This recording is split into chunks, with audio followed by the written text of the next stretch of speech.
Hi, my name is VIRESH, and I'm the Executive for Strategy and Customer Experience at Alexander Forbes. Today, I will be discussing our latest member insights analysis with the intent of exposing insights that can impact how we as decision makers and influencers in our industry help move more members towards better retirement outcomes. My email is at the bottom left of your screen, and I do invite you to get a hold of me should you wish to unpack these insights in more detail. As a matter of course, we have a disclaimer and a notice which you're welcome to work through in your own time.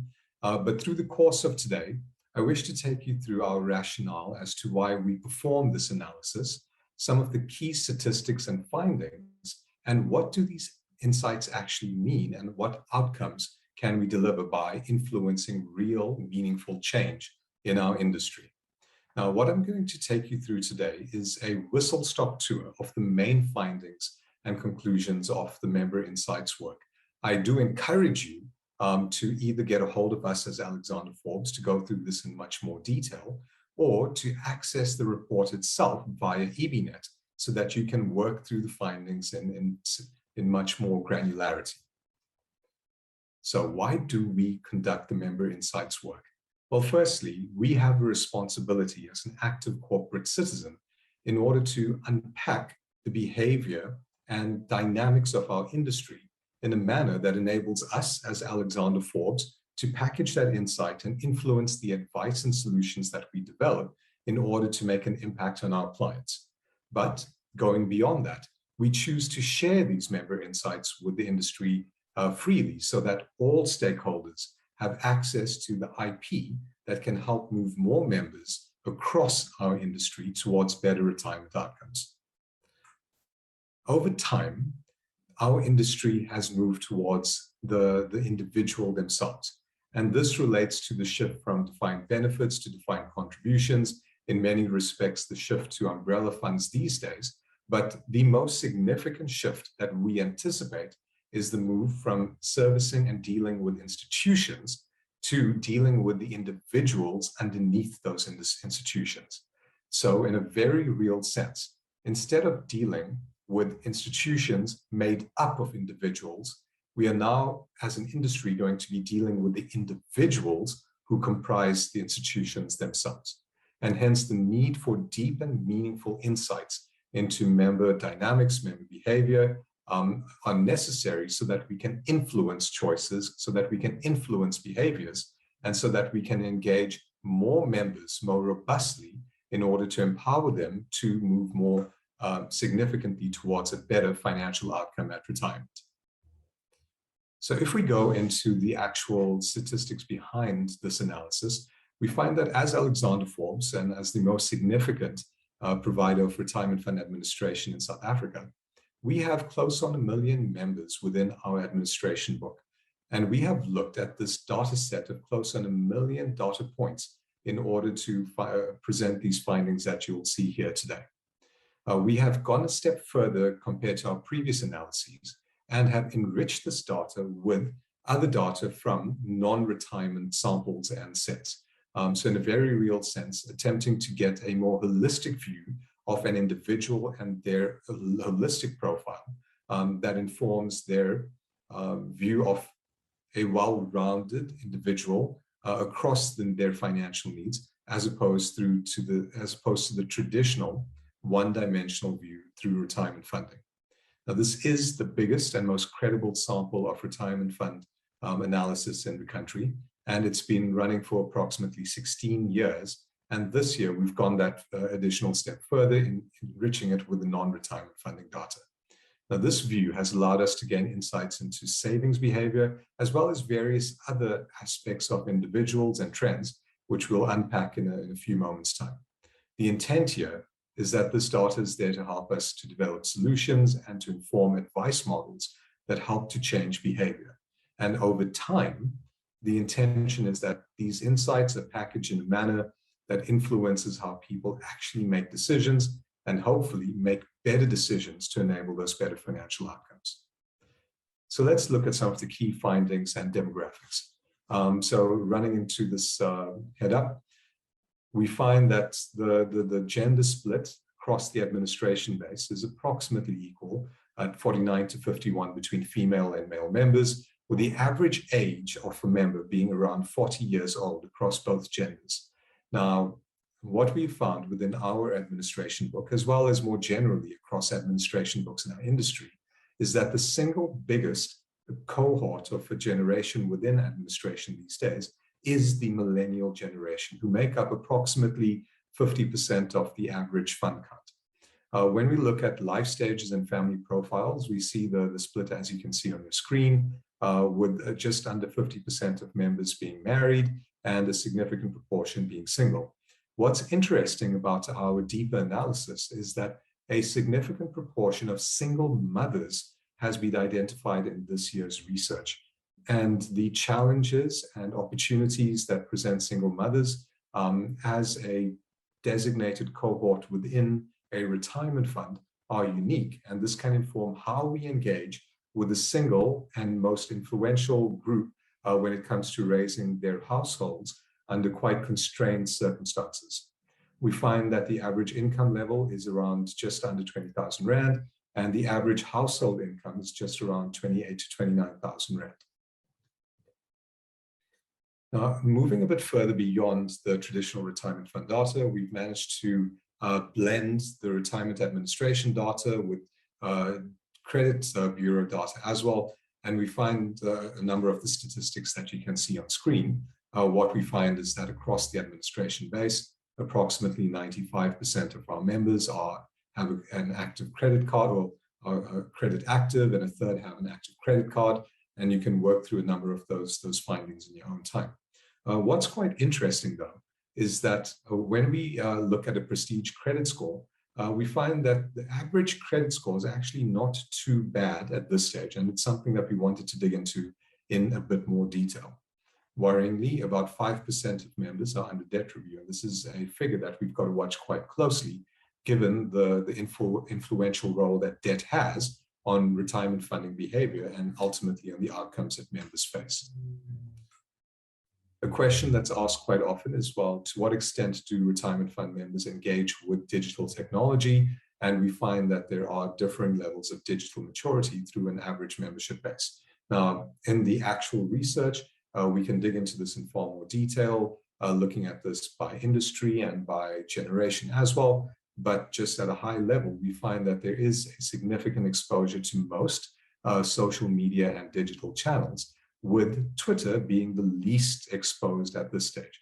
Now, this might relate to the specific demographics of Twitter usership within South Africa, but as you can see, the traditional channels of email and now progressively Facebook and WhatsApp tend to have quite a bit of exposure amongst most members. And this can inform a communication and engagement strategy undertaken by funds and employers to connect with and engage their employees and members respectively.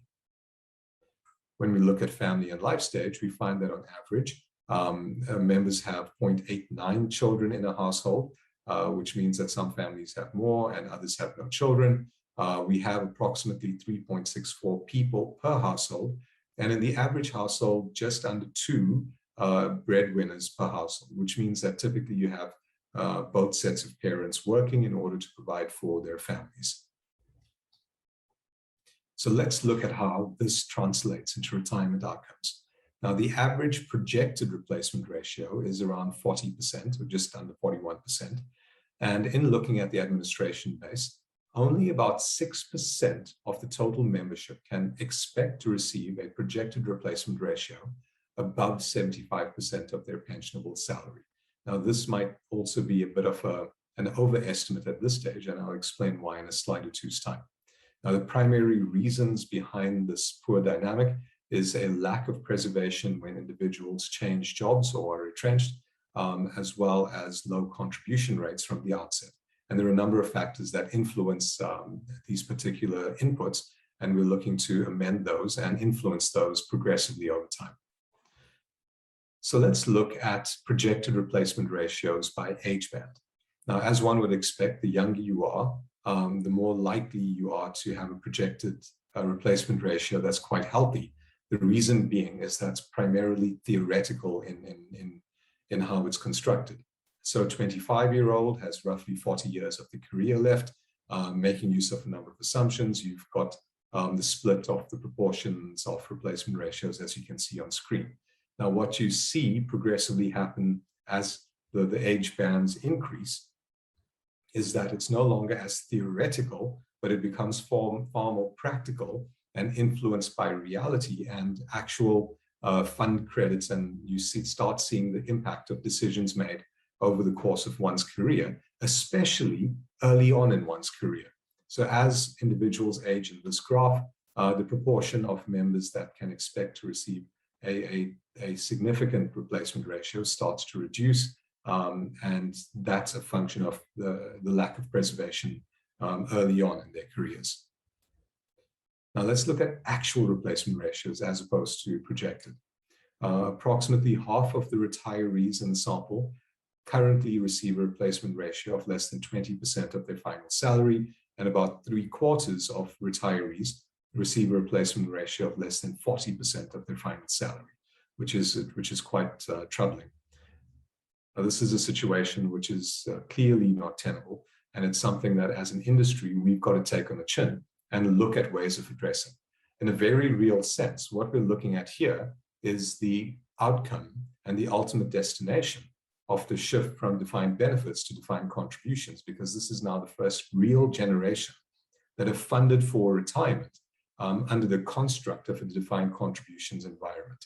And the risk that has been passed over to the individuals has been underappreciated by individuals or completely, who may have been completely unaware of those risks and the impact of the decisions made over the course of a 40-year career. Now, when looking at the underlying data, what we have done here is note the actual multiples of salary as a fund credit per age band, as well as the required fund credit in order to achieve a replacement ratio of 75% at each stage of one's life.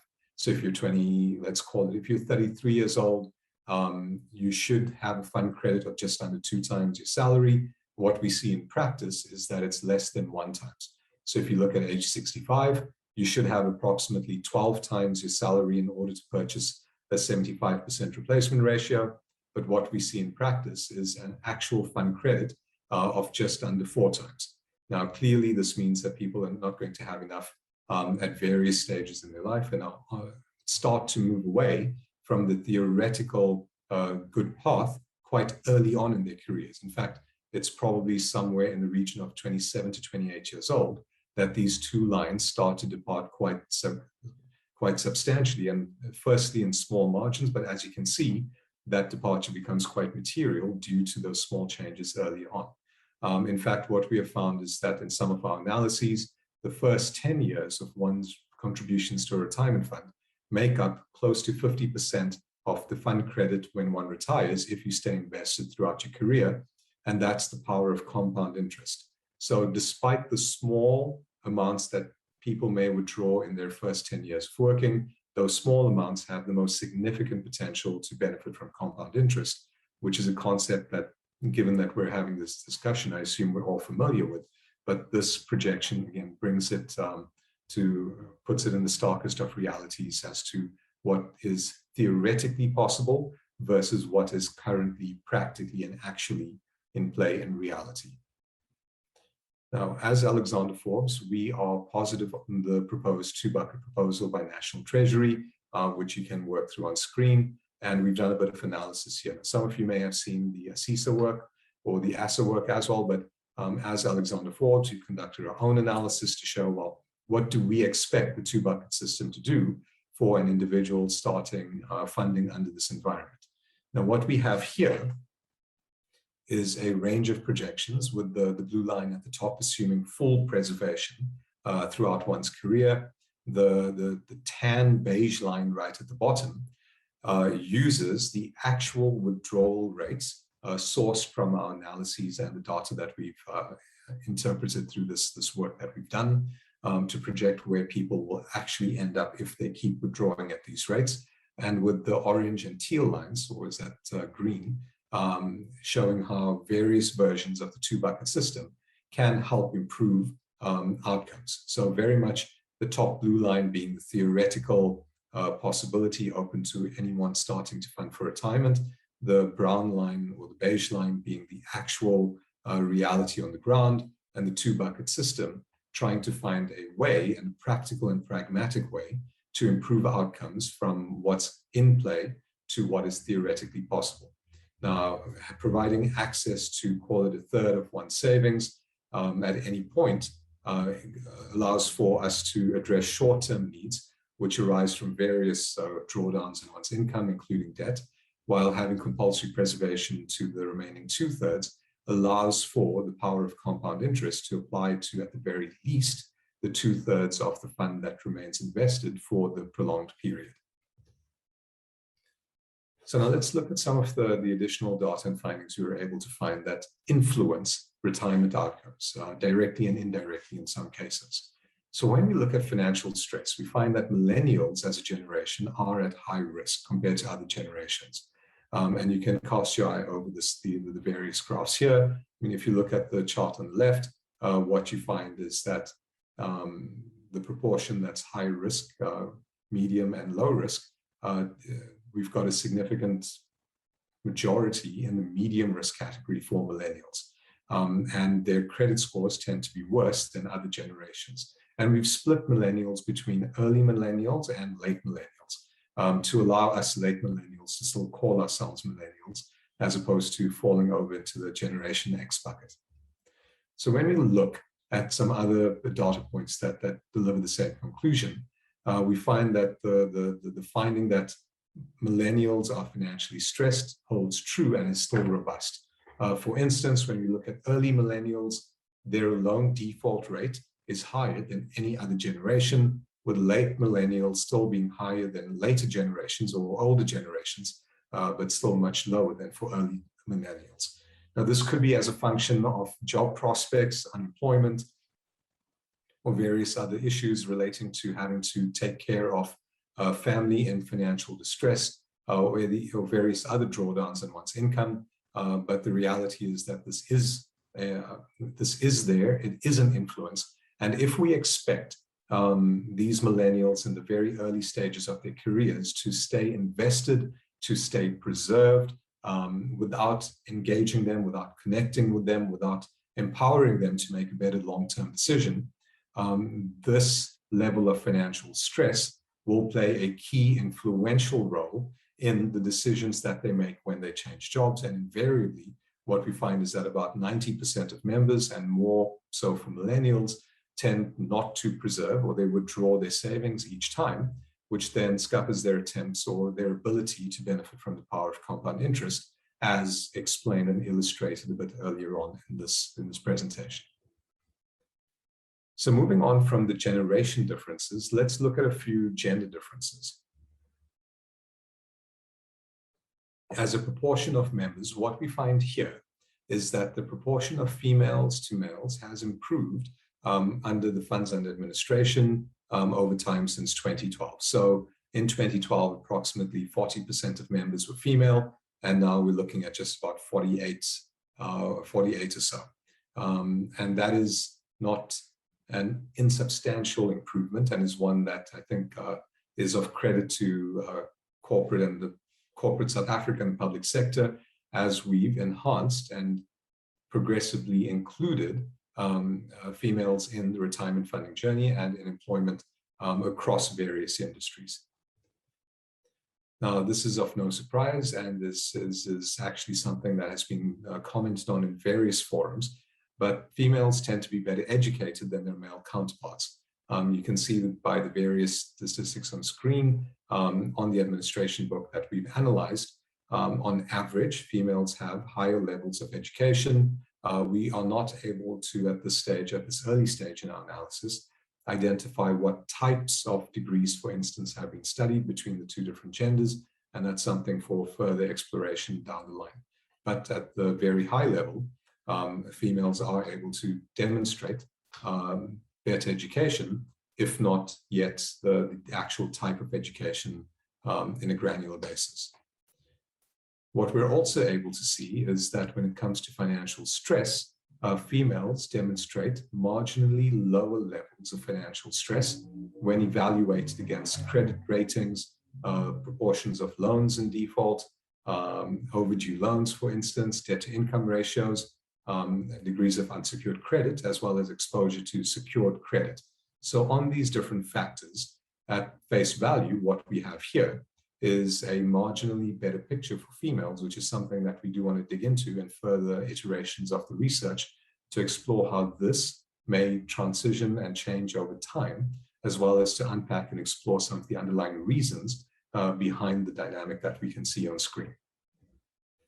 So when we look at the debt-to-income ratio between the genders, what we find is that females tend to have a better debt-to-income ratio than males. So on average, about 55% of female members have a debt-to-income ratio between 20 to 40%, as compared to males who tend to have higher debt-to-income ratios.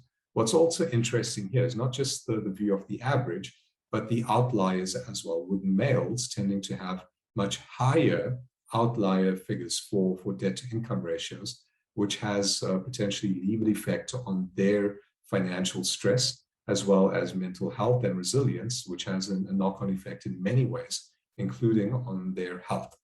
So this is a dynamic that we want to keep quite a close eye on over time. Now, a contentious issue, not just in South Africa, but across the world, is the gender wage gap between males and females.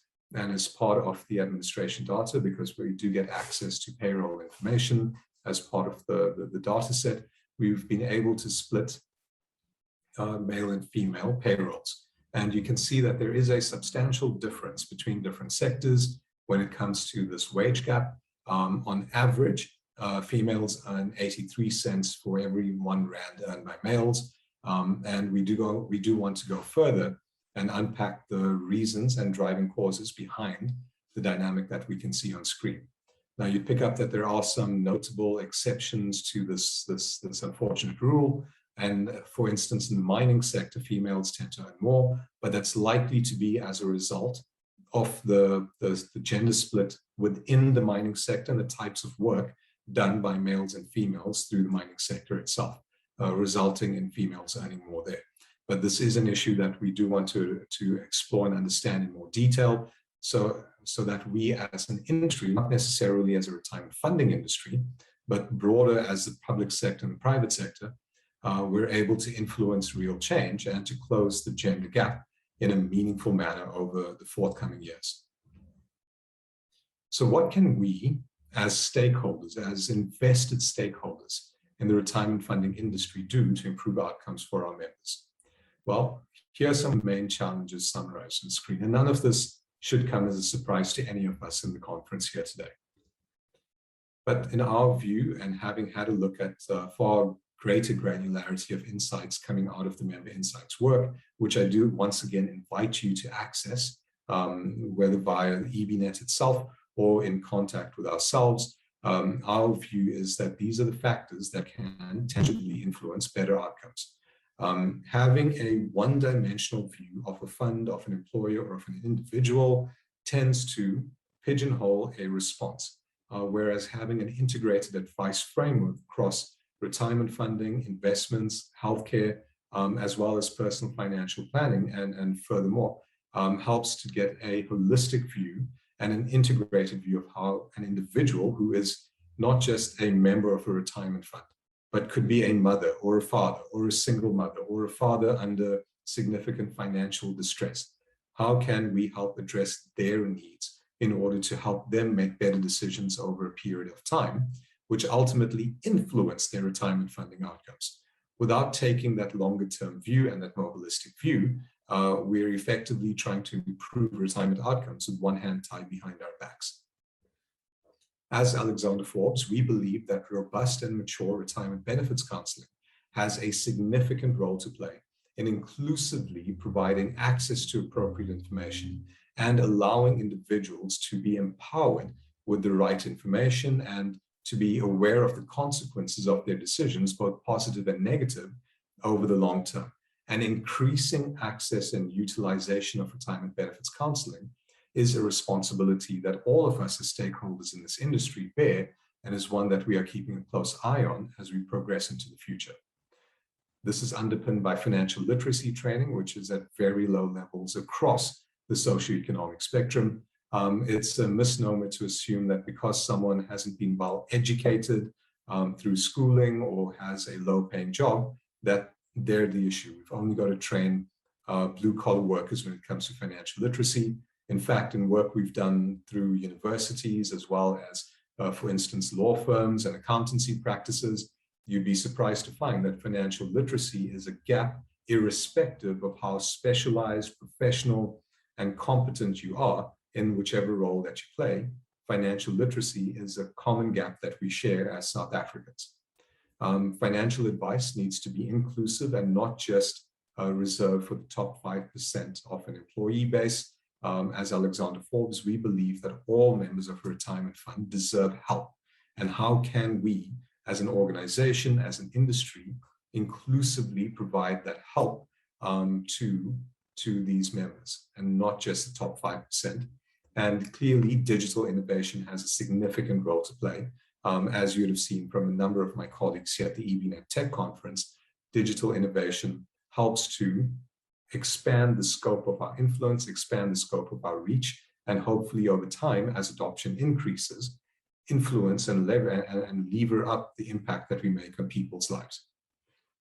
Now, all of this is fine and well, except that there is one key component that is necessary and without which none of this will make a material impact over the long term.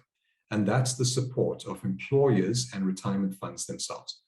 Simply put, an engaged employer can play an absolutely critical role in the enablement of these various mechanisms. And it's in the implementation and the adoption of technology, of financial literacy training, of retirement benefits counseling, of taking on the integrated advice, where an employer can either set up their employees for financial success or unwittingly set them up for failure over the long term, which is the status quo in our industry as it currently exists. So I call on you as stakeholders and as employers who are watching this, we all share a responsibility towards our shared consumers, our shared customers, the retirement fund members themselves, and we've got to work together in order to improve and optimize the adoption of the tools that are becoming available. So as Alexander Forbes, we've considered some of these findings, and in looking back at the kind of work we've done, we've just created a very short showcase of how this can be implemented in practice, for instance. Now, we've developed something called the My Money Matters Toolkit, which is summarized on screen, and I do invite you to engage with us to dig into this in more detail. But it's effectively guides to help employees make better decisions at key stages. So it's not about information overload. It's not trying to become a member's best friend for life.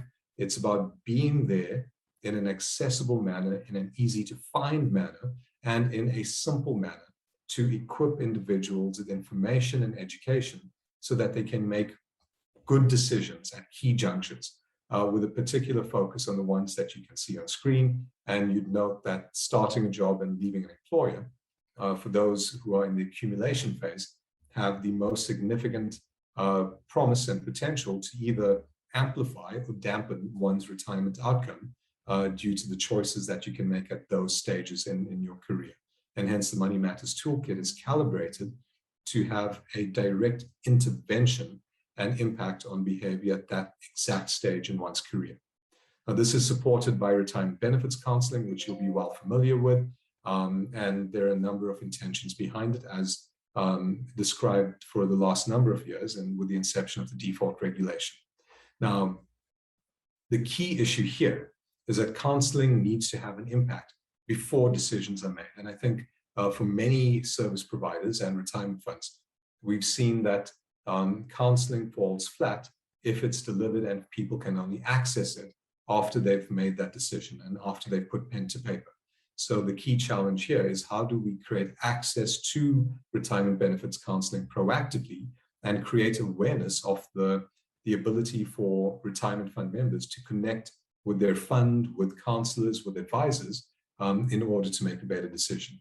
I mean, for instance, and we're not the only ones that do this, but we've got a basic version of retirement benefits counseling and an enhanced version that proactively engages retirement fund members. And in the Alexander Forbes case, that proactive counseling can seamlessly transition into financial advice if that is the need that is required by the individual. So in a very real sense, trying to provide inclusive financial access to retirement fund members to get counseling as well as advice when they need it in a way that makes sense to them and when they need it most.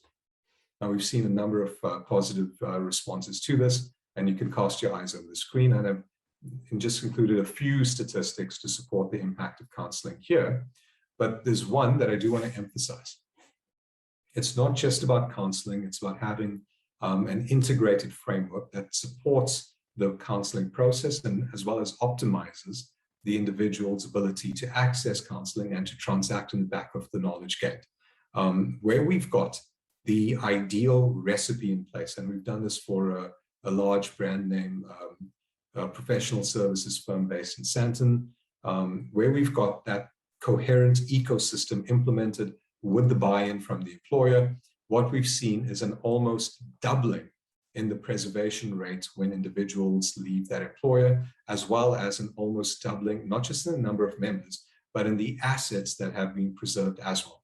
Now, this is something that we want to kick on with across our client base and to implement the optimized model of retirement benefits counseling so that we can extract that same type of value to members more significantly across our industry. And in doing so, improve outcomes for significantly more members. But the aim is not to just double. The aim is to get as close to 100% as possible. And that is a goal that we aspire to and are working with many stakeholders in this industry to pursue. Digital has a role to play, and we've got a specific bespoke digital exits process. And what we've seen is that when members exit the fund through this digital process, 30% of members remain invested compared to just 9% in the traditional administration database. So effectively a 3 times uplift in preservation by using the digital channels. And the reason this is particularly effective is because through the digital channel, you've got an immediate opportunity to provide information to demonstrate the impact of decisions on taxation and final outcomes, as well as enabling the individual to transact and implement their decision at that point in time. Now, putting that together means that we have tripled the number of members who remain invested, but that's not good enough. We want to take that 30% to 100, and there's immense work being done in order to do that. Digital has a further role to play in gamifying the retirement funding process and making it more inclusive and accessible and engaging. And for instance, as Alexander Forbes, we've created what's known as the My Retirement Picture, and you will have access to this, and it's free of charge to anyone in the country to go through to and play around with, and I do encourage you to do that. But this is effectively a journey that one can take to understand your own specific circumstances and to be empowered with the right information and education to be able to make better decisions and to see in real time the impact of those decisions.